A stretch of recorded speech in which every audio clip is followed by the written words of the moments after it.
السلام علیکم ورحمۃ اللہ وبرکاتہ۔ امید ہے تمام طلبہ خیر و عافیت کے ساتھ ہوں گے۔ جیسا کہ ہم کافی دنوں سے آپ سے بات چیت کر رہے ہیں کہ ہم ریٹ پری کی جو کلاس ہے وہ لے کے آئیں گے، اور اسی کے ساتھ ہم نے یہ بھی کہا تھا کہ ہم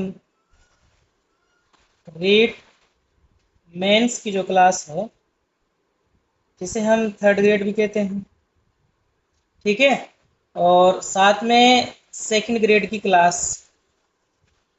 اگر آپ یہ سوال کرتے ہیں کہ جی پڑھاؤ گے تو آپ ایک ہی چیز اور اس کے اندر جو ہے یہ ساری باتیں کیسے آ جائے گی، تو ہم آپ کو بتا دیں کہ ہم جو نصاب آپ کو پڑھائیں گے وہ تینوں چیزوں کو شامل ہوگا، اس کے اندر تینوں چیزیں آ جائے گی، ٹھیک ہے۔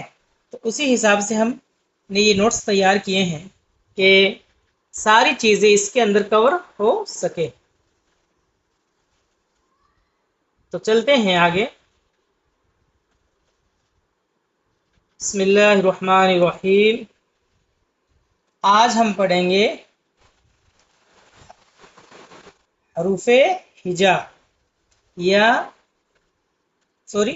علم ہجا یا حروف تہجی جنہیں کہتے ہیں۔